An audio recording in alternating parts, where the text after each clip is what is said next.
തൊട്ട് മുമ്പില്ലേ നാളത്തെ പ്രൊമോ റിവ്യൂയിലേക്ക് എല്ലാവർക്കും സ്വാഗതം. അങ്ങനെ നമ്മളെ ബാലേന്ദ്രനാണെങ്കിൽ ഗംഗാധരൻ്റെ അടുത്തൊക്കെ ചോദിക്കുന്നുണ്ട് കേട്ടോ. പിന്നെ വൈജയന്തിക്ക് ഒരു പെൺകുഞ്ഞ് ജനിച്ചാലും ആ കുഞ്ഞിനെ നിങ്ങൾ എന്താ ചെയ്ത് കൊന്നു കളഞ്ഞോ എന്നൊക്കെ ഇങ്ങനെ ചോദിക്കുന്നുണ്ട് കേട്ടോ. അതൊക്കെ കേൾക്കുമ്പോൾ അവരാണെങ്കിൽ ഒരു ഷോക്കായിട്ടൊക്കെ നിൽക്കുന്നുണ്ട്.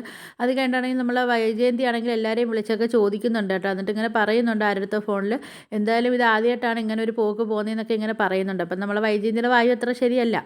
അതിനുശേഷമാണെങ്കിൽ പിന്നെ കാണിക്കുന്നതെന്ന് പറഞ്ഞാൽ നമ്മൾ മാലതി ആണെങ്കിൽ ഗംഗാധരൻ്റെ അടുത്ത് ചോദിക്കുന്നുണ്ട് കേട്ടോ. ബാലേന്ദ്രൻ മാത്രം ഇത് എങ്ങനെ അറിഞ്ഞു, 23 വർഷം മുമ്പ് നടന്ന സംഭവങ്ങൾ ബാലേന്ദ്രൻ മാത്രം എങ്ങനെ അറിഞ്ഞെന്നൊക്കെ ഇങ്ങനെ ഗംഗാധരൻ്റെ അടുത്ത് ചോദിക്കുന്നുണ്ട് കേട്ടോ. പിന്നെ നമ്മൾ മാലതി ആണെങ്കിൽ ബാലേന്ദ്രൻ്റെ അടുത്ത് വന്നിങ്ങനെ പറയുന്നുണ്ട് കേട്ടോ.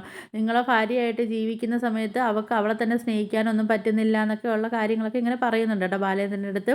പിന്നെ കാണിക്കുന്ന നമ്മൾ ബാലേന്ദ്രനാണെങ്കിൽ കള്ളൊക്കെ കുടിച്ചിട്ട് സമനില തെറ്റി ഇങ്ങനെ ടെൻഷനെല്ലാം അടിച്ചിരിക്കുക കേട്ടോ. പിന്നെ നമ്മൾ അലീനയും വൈജയന്തിയും കാണിക്കുന്നുണ്ട് കേട്ടോ. അപ്പോൾ ഇവർ രണ്ടുപേരും ഹോസ്പിറ്റലിലാണ് കാണിക്കുന്നത്. ഇനി എന്താ പറ്റിയെന്ന് അറിയാൻ വയ്യ. അപ്പോൾ ഹോസ്പിറ്റലിലായിട്ടാണ് ഇവരെ കാണിക്കുന്നത്. അതൊക്കെയായിരുന്നു നാളത്തെ പ്രൊമോ റിവ്യൂ ആയിട്ട് കാണിച്ചിട്ടുള്ളത്. അപ്പോൾ നിങ്ങൾക്ക് എൻ്റെ വീഡിയോസൊക്കെ ഇഷ്ടപ്പെടുകയാണെങ്കിൽ ഒന്ന് ലൈക്ക് ചെയ്ത് ഷെയർ ചെയ്ത് സബ്സ്ക്രൈബ് ചെയ്ത് ബെല്ലൈക്കൺ ഒന്ന് എനേബിൾ ചെയ്തൊന്ന് സപ്പോർട്ട് ചെയ്യണേ.